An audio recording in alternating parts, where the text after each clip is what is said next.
Skeeter, you're not in your place, bro. What happened? You quitting on the team? You're just gonna lay in there and be cute. You're cute. You can do whatever you want. All right. Episode Quattro. That's 4 in American. Well, 4 in Spanish. Yeah, whatever. 4. Hey, Bubba. Episode 4 of The Hub, guys. Our podcast where we talk about a little bit of everything. So far, we've covered where Not Lucky's come from, Objective Stark, a really cool war story, where Eric here delivered some freedom seeds. And then we've talked about alcoholism. Skeeter, did you want to? Do we need to get you a chair? I'm sorry, we don't have another chair yet. Oh, I know, Bubs. I know you're not getting all the attention. So today, guys, we are going to talk about our White Shark program. We're going to talk about how it came to be. It's pretty cool stuff. Eric, real quick, what do you think? What do you think? What has chasing white sharks done for you? Because I know it's a weird thing, and you never really did a whole lot of fishing, at least not on the salt. And then you come along, and I think it was your 10th trip out with me. You were a leader in a white shark, 1,000-pound white shark, about 11 feet or so, and yeah, that's pretty intense for really your 10th time on a boat. Yeah, I mean, it's unlike anything I've ever done before. It's an experience you can only get doing it, and literally it's all I think about now. It's crazy. It's really freaking cool. It's probably the most addictive thing I've ever done. It's right up there with being as addictive as war, I think. It's hard to really compare anything to delivering that kind of justice and bringing that kind of peace to the world by taking the most evil beings off of it. But I mean, this is, I think, the closest that you'll ever get to it. And this is nice because it's pure. War was cool. I thought it was awesome. I know you enjoyed it. I would do it. Yeah, I would do it again 100 times over. But at the end of the day, it is a gross thing, right? Yeah. Yeah, we can't really deny that. Even if we enjoy it, it's gross. It's a necessary evil. I wish it wasn't necessary. But what's beautiful about the white shark thing is that it's beautiful all around. There's no ugliness to it. It's pretty pure. We're going out there, hunting, but to help, right? Because the more data we get about these things, the more we learn about them, and the more we can work on saving them, right? So it's pretty cool stuff. But yeah, so it's done a lot for you. It's all you think about, and obviously it's my favorite thing to do. And we partnered. Starbright got us partnered up with Gray's Fish Tag Research. Boom shakallah! Shout out Roxanne. Roxanne is an amazing woman. A beautiful human. She bends over backwards for us. I ask a lot of questions a lot of times, and she deals with it very well, answers all of them. She's super patient and super motivated, and she's obviously a huge part of how this came to be. So basically what happened was I was in a pretty bad place, and I was went down to the Keys to spend time with Greg, because I told him I didn't know if I was going to make it if I was by myself. So off to the Keys we went. And so we were down there, and we're talking, and he was like, what would Not Lucky, and we were just talking about life in general, and then we got talking about work, which was a positive thing, right? Because he and I both enjoy what we do a lot. He was like, what could we do for Not Lucky? Something along the lines of, that would make it like sustainable, that would give you a tool to bring in funds and raise awareness and get these guys' stories out there. And I was like, well, because I'd caught a white shark before, and I was like, well, and you need permits and all this stuff for it. Obviously mine was a bycatch, and then once you see it, you're like, I got to try to do it on purpose. So it's like, wow, man. It's like, I want a white shark tagging program. And I told him, I'm like, I might as well be asking you for the moon because I'd probably have a better shot at getting the moon. A little bit of time goes by, we hang out in the Keys, we fish, we're just relaxing. And then, back to reality. Not very, I forget how long, it wasn't that long goes by. And then Greg was like, hey man, I got a buddy over at Gray's that I talked to. They have this program where they satellite tag stripers, billfish. They've actually, somebody bought a tag for an amberjack before, but I forget which part of the world that was. But they do it all over the world. It's really cool stuff that Gray's does.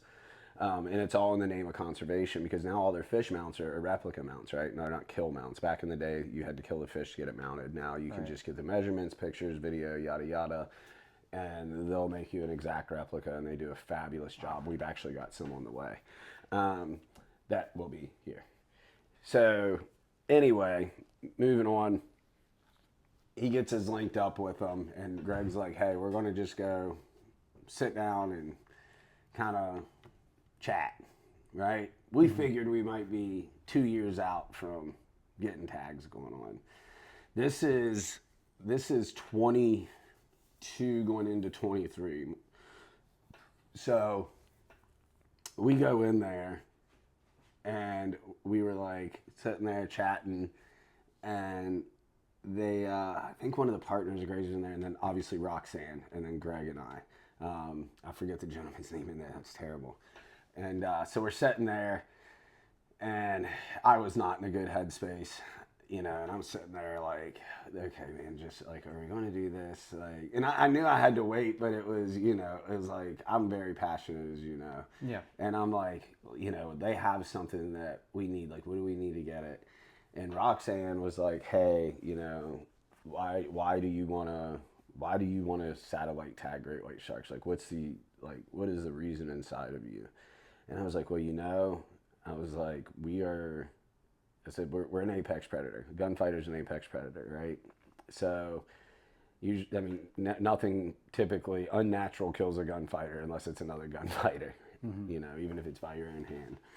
So, I was like, the white shark is out there on its own, just going through life, just surviving, but at the top, right? But at the same time, of course, the white shark's happy. It's what it's designed for, but we're not designed to live like that. We start this life of solitude, like especially when we get out, right? And we were born in a world of violence in the military, right? Especially what we did. We did what less than 1% do.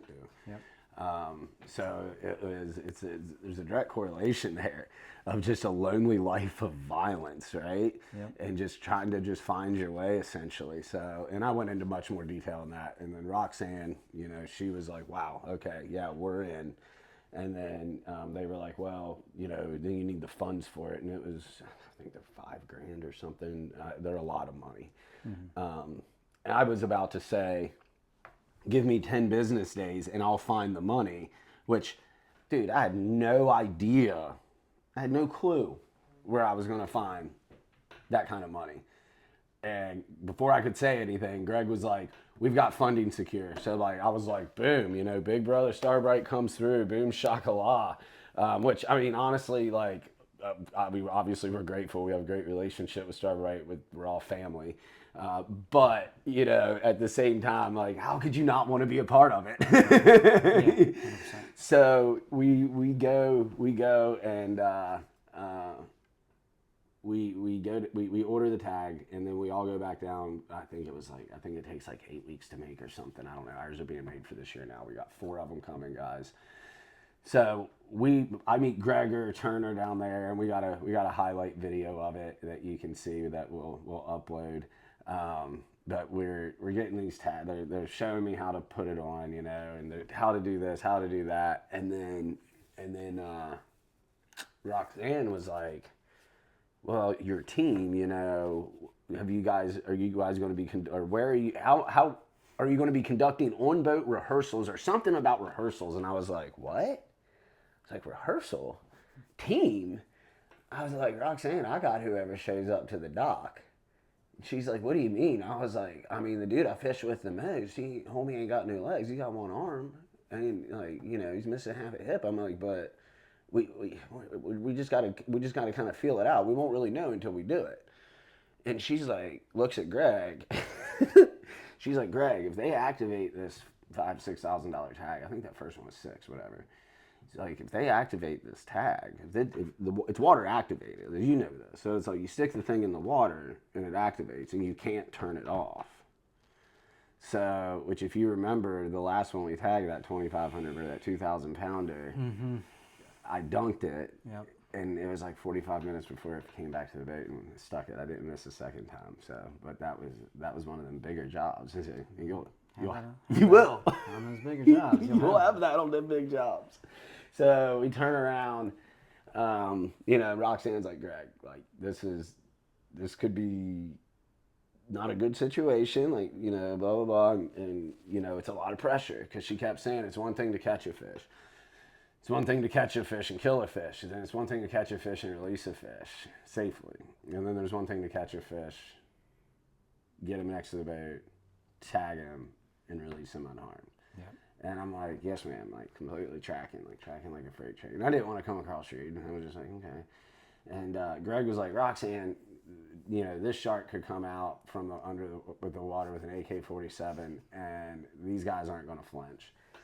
So I look at her and I'm like, and it was not out of a place of haste or anything. I love Roxanne, but it was like, as it came out of my mouth, I was like, oh no, don't say that. And I was like, I'll have one. This was a Friday. I was like, I'll have one. I'm in Lauderdale. I still got to drive back to Georgia. I was like, I will have one in a fish by Monday morning. And Roxanne was like, oh, well, if we get one in by the end of the season, that'd be great. If not, we have next year. So we go out. I get home. The girl that was watching my dogs lost the dogs. She left them outside, was not supposed to, so they're gone. I didn't find them till 3 in the morning. I'm at the dock at 6. We get out there, drop anchor, and I'm telling the story about, oh, the first white shark I hooked, this will never happen again. I dropped anchor right here, and then lo and behold, turned around right here, and there was a white shark. Well, about 2 minutes later, old Devin Stickley goes, what's that? It's huge. Well, there's only one thing that time of year, it's out there that big. And I was like, I looked over, and there's this like 10-footer, and it goes like belly up. And I was like, oh my gosh. So we hook up, right? Like, I'm grabbing a rod, rigging real quick, chucking a bait on. He didn't want it. With boom, boom, get it in there, sink it, bam, hook up. It's on for about 25 minutes, and he's off. And then he's on, and he's off, and then he doesn't come back. So that Sunday, we hang our heads, go back to the dock. The Sunday rolls around. I didn't know that Ace opened late. I didn't have chum, so I had to go get chum. So then Ryan was like, well, we were already running behind. I'm going to go get us all breakfast. And I'm just like, okay, yeah, we're not like white shark. We're not trying to tag a white shark here. You know, there's only like one other crew in the world that I know of that does it on rod and reel. And I'm like, okay, guys, whatever. So we get back. Ryan's like, dude, God wants this to happen. Stop stressing. And I'm like, I know he wants it to happen, Ryan, but like, we still got to take this kind of seriously a little bit. And, like, I'm laughing at him, but you know how Ryan and I are. Yeah. So we're going back and forth. And he's like, yeah, man. He's like, God wants this to happen. He's like, don't worry about it. We don't even have to leave the dock. I was like, okay, you're going too far, dude. I was like, let's just relax. Let's get out there. You know, it's already like 9:30. Flat calm day. We put that 31 Sportsman, we pin it out, dude. We're running 45-50 the whole way out. Get out there, drop anchor. We're all just sitting there chilling. And we have a hit on the top line. And I was like, just a quick little pop. And then, of course, I was like, oh, man. I was like, yep. It's like something just messing with us. It's like probably a turtle or something, you know, blah, blah, blah. And God's turtles, they don't get caught on our hooks. The hooks are way too big. And so I'm like, oh, you know, just throwing a joking tantrum, you know. And then the next thing I know, the far line just gone. And I'm like, holy cow, dude. So boom, put it to him. 57 minutes later, boat side, Devin Stickley, his third time ever fishing, if I remember correctly. Leader's this like little 7-footer maybe. I don't remember. He was a little dude. Christopher Wright is what we named him. Ryan, you know, had been driving the boat. He's whipping the boat while I'm chasing the fish around there. Everything went flawlessly. Only mistake that was made was me. I got the line stuck on where the anchor goes. So, boom, I hand Ryan the rod, stick the fish, good release, and, you know, high five, fist bump, go team. So that's kind of how it all came to be, and how we got our first white shark, and then yours, that was a weird one. That was a weird one. That was an interesting day. Yeah, it started out chaotic. We had a guest on the boat, and we got out to our anchor point, and he decided he didn't feel good. So we had to turn around, haul butt back to the dock, drop him off, refuel. And again, it was probably 9:30, 10 o'clock when we turned around. Yeah. We made it back out, dropped anchor, got the camera set up, and I think we had one bait out. Mm-hmm. And yeah, we were setting up the other two. And we got a hit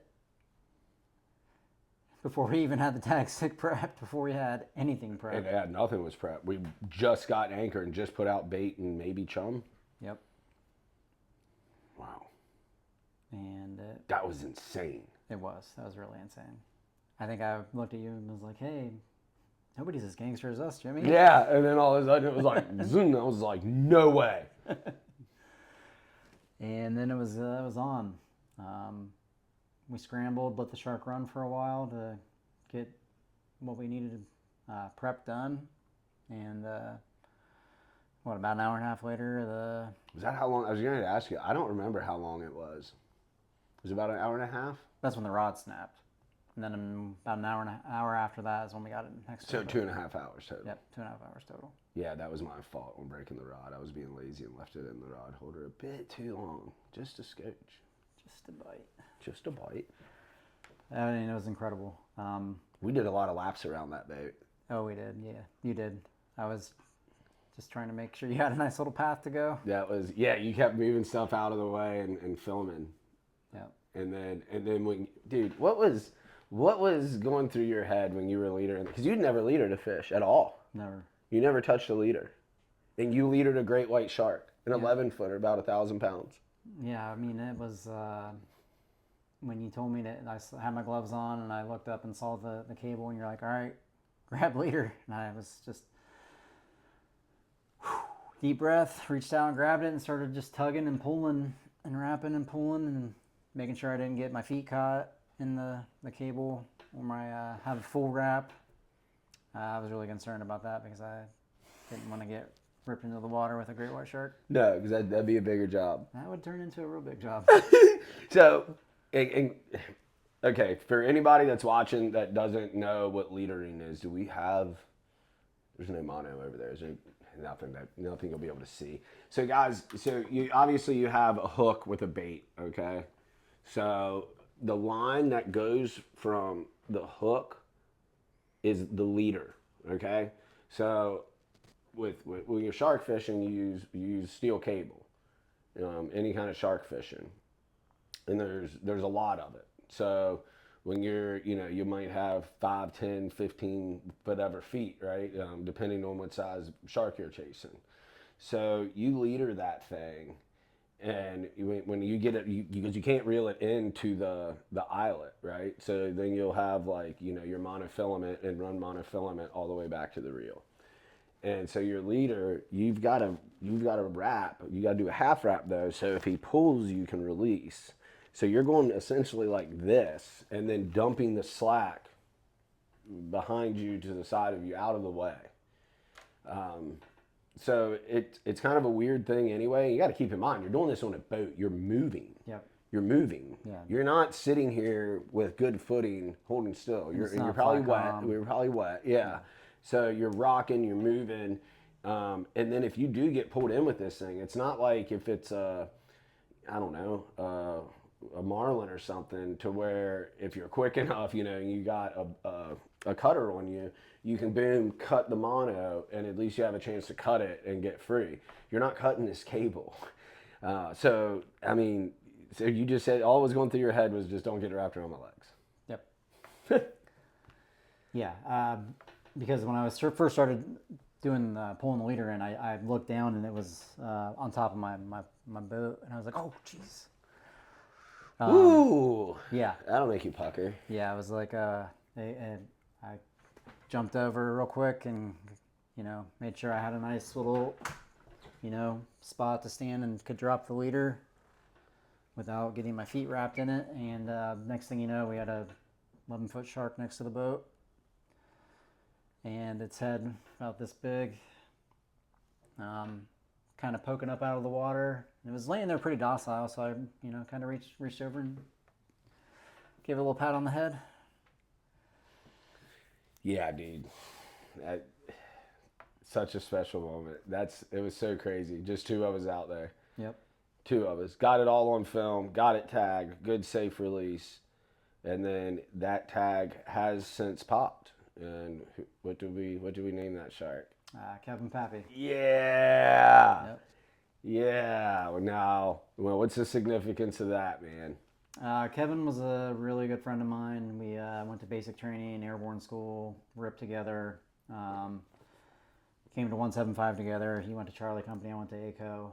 And we stayed friends through all these years. And Kevin, unfortunately, passed away the day I got shot.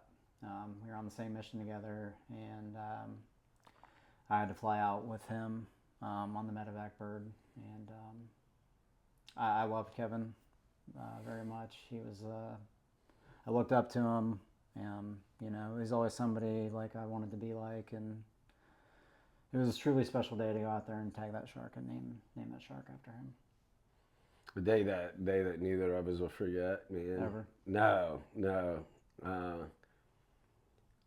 And I mean, did it make you? I don't know if better is the right word. This is a hard question, man. Did it make you feel better than you did before about where you were at with Kevin's passing? Yeah, I just felt really, really special to do that. Well, and I think that's one cool thing about the white shark thing is, and that's why we're very, we let any vet come fishing with us, guys. If you're a veteran, if you served, you never had to go to war or anything. If you served, you got an honorable discharge, hit us up, show me your DD2, or just take a picture of DD14 or bring it with you, and that's what gets you on the boat. The white sharking thing, that's like a direct action guy thing.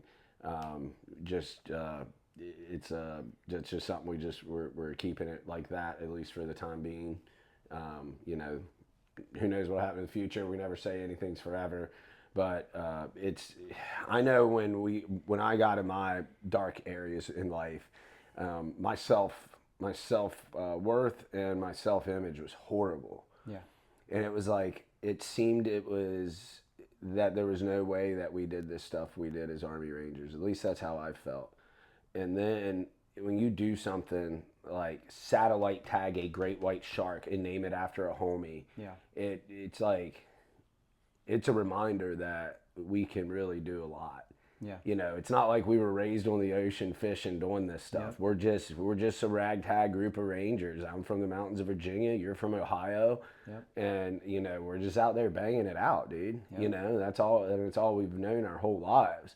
So I think it's really cool, and I know it did that for me, and I feel like I kind of saw the same thing in you. It kind of puts 100%. A pep in your step. It did. It was really cool, man.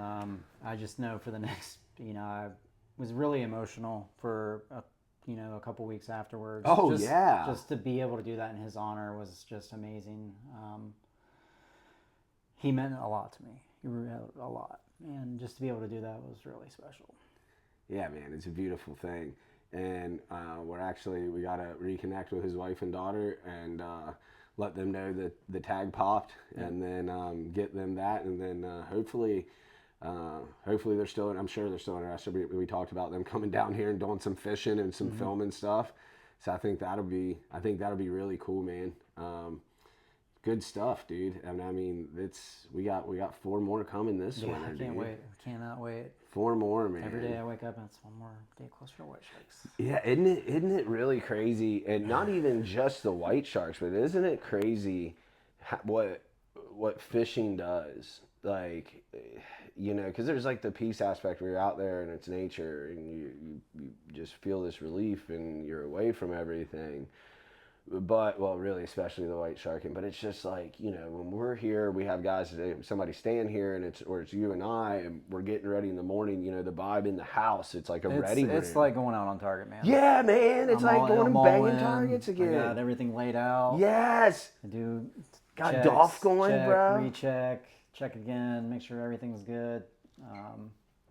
And then loading the boat, man. There's always music going, and everybody's getting their stuff together. Into the darkness, into the unknown, man. Oh, there man, to the dude. ocean, riding into the sunrise. There's nothing like it. No, there's not. There's absolutely not, man. And like I said, all vets are welcome, but especially you guys that are struggling, dude. And like, you don't have to come on the boat and talk about anything. Just come out there. Just one day, you feel a lot better, And it's not it doesn't solve your problems, but it's okay to feel good for a little bit. Yeah, for sure. I mean, just being out there with people that have been through some of the things that you have, and you can relate to, even if you just hang out. It's nice. It's nice just to get off the land. Yeah, man. I Get don't on like the the water. rock, dude. I don't like hanging out on this rock. I want to be out on the ocean, man. Yeah, There's a lot of issues on this special rock. place out there. Just it's a special time with a group of people that only we can relate to ourselves, and nobody. Yeah. It's hard to find people to relate to, especially spending a couple years in combat zones. Well, yeah, man, and like anybody that's been to combat, whether you were in direct action or not, you're going to be able to relate at least a little bit to each other, minimum. And then it's like, if you're in a combat role, you're going to be relate. Well, then, we're that part of that not weird, it's not weird, but there's a, small demographic. A lot of it is in the spec ops community, but it was also in the conventional community. But then you have the guys that were just addicted to it, man. Like, I couldn't get enough deployments. Like, I wish I did, we both did 6. Mm-hmm. It's like, I wish I could have done a couple more. You know what I mean? I wish I would maybe joined a little earlier so I could have gotten another long one in with the big army, or maybe gotten to battalion a little sooner and banged out a few more before my brain got broken. Yeah, I mean, it just, I don't feel like I didn't do enough, but I've always wanted to do more. Well, yeah, I think you did enough when you took a round to the jaw. I mean, it was a bigger job. It was a big, yeah. You'll have that on the big jobs, falling down close and whatnot. Man, that's going to be a gnarly story when we tell it. Ooh, yeah. That's wow. And then we've got, which we'll talk about this more later, when we get the tag and everything. But we're going to try to put a pinging tag out this year. We're calling it Operation Decker after a good buddy of mine. Did you know Chris? You didn't know Chris, did you? I met him a few times. So. Okay. Chris Decker, one of the best Army Rangers you ever meet. He's one of the best humans you'll ever meet. I feel like I say that about a lot of people we know. Very fortunate to know a lot of good humans. He was, last April, was tragically killed in a motorcycle accident. So this, the pinging tag that we're going to be trying to put out presents some challenges. And we don't know how we're going to navigate those challenges. And the kind of the current thing that's going on, they're saying there's less than like a 5% success rate. So that's not great. So we got to figure out something. And when odds are low, a lot of people, they get nervous, they get antsy, they get anxiety. Guys like us don't really get like that. We kind of like that kind of stuff. But getting this pinging tag out successfully is going to be such a challenge that we had to call it Operation Decker, because it's just something Chris would have been all over, all about, and he would have absolutely been leading the charge on something like this. So we're going to call it Operation Decker. It's going to be awesome if Operation Decker, continues on for a long time. And I hope we get the tag out and that's successful, and then we can just continue Operation Decker with the pinging tags, because that would be really cool. Yeah. But we'll see. We got some challenges ahead with that, but that's going to be a lot of fun. That's going to be a lot of fun. So I think that about covers everything. I think we're good to go. Till next time. We'll see you guys on the water, hopefully. Hopefully after we got storms coming through and everything else right now. Yeah. We'll be out on the water eventually, guys, so we'll see y'all then. Skeeter, you good, bud? Oh, I know.